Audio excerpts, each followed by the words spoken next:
Today, we are going to crack open our brain's user manual and look at two, well, surprisingly simple ways to upgrade our thinking. We're talking about how to break through two very different kinds of mental walls. You know, the one that blocks your next great idea and the one that can make just learning feel impossible. Okay, let's dive right in. You know the feeling, right? We have all been there. You're staring at a blank page or you're trying to solve some tough problem and your brain just feels stuck. It's that feeling that a brilliant solution is right there, just on the edge of your mind, but you just can't quite grab it. So frustrating. But what if the solution isn't to think harder, but to just get up and move? You know, this idea isn't new at all. Philosophers like Nietzsche were saying this over a century ago. And now, well, now modern science is actually proving he was onto something huge. So, first up, we're going to look at the physical key to unlocking our minds. And it's not about some crazy workout routine. Nope, it's about something we literally do every single day. A couple of researchers at Stanford, Marilia Pezzo and Daniel Schwartz, decided to put this old wisdom under the microscope. They set up some really clever experiments to measure exactly what happens to our brains when we walk. So the study was trying to answer a pretty simple question. Does walking actually make you more creative? And to figure that out, they first had to understand that, well, not all thinking is created equal. And this is the key right here. You've got these two modes of thought. Divergent thinking is like your brain's brainstorming muscle. It's all about casting a wide net, coming up with tons of ideas. Convergent thinking, though, that's the opposite. It's about zeroing in on one single correct answer, like solving a math problem. Super focused and precise. Now look at this. This graph from the study is fascinating. The solid line, that's divergent creative thinking. See how it just skyrockets when people are walking? But look at the dotted line, the convergent thinking. It actually dips a tiny bit. So walking doesn't just make you smarter all around. It specifically juices up your creative brainstorming power. And we're not talking about a small bump here. On average, people saw a 60% jump in their creative output. 60%. That is a massive boost from something as simple as taking a walk. So what's really going on? Is it the sunshine, the fresh air, the scenery? Well, the researchers wanted to know that too. And this part is wild. The creative boost happened whether people were walking around a beautiful college campus or, get this, walking on a treadmill indoors staring at a blank wall. The takeaway is totally clear. It is the physical act of walking itself that's unlocking our creativity, not just the world around us.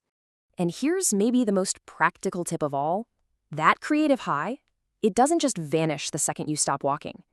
The study found that people who walked and then sat down were still way more creative than the folks who had been sitting the whole time.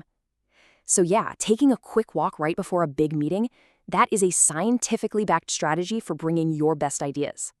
Okay, so walking is this incredible tool for when our minds can't seem to generate ideas. But what happens when the problem isn't creating new thoughts, but accessing information that's already there? What if the mental block isn't a blank page, but a page that's just full of words you can't get through?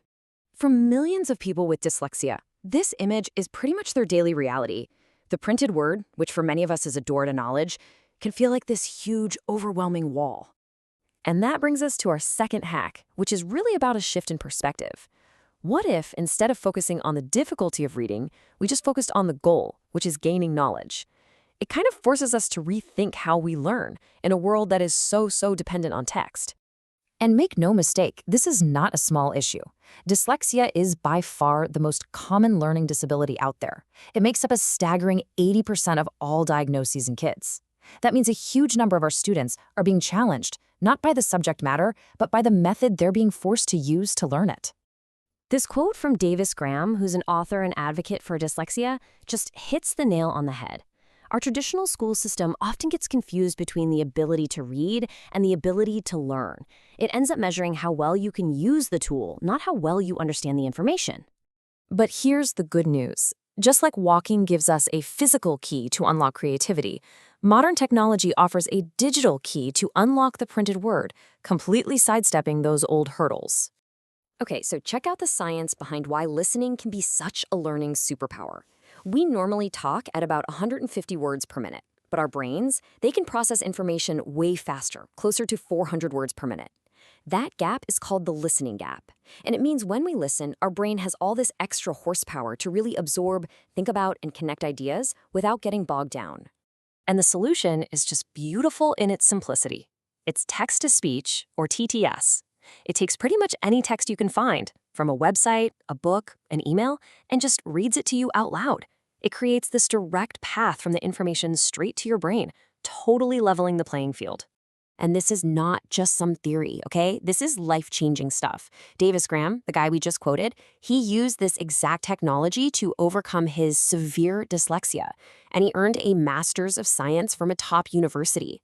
It just proves that when you change the delivery method, you can unlock a person's true, incredible potential.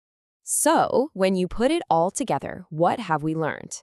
We've got two really powerful keys for two very different kinds of locks.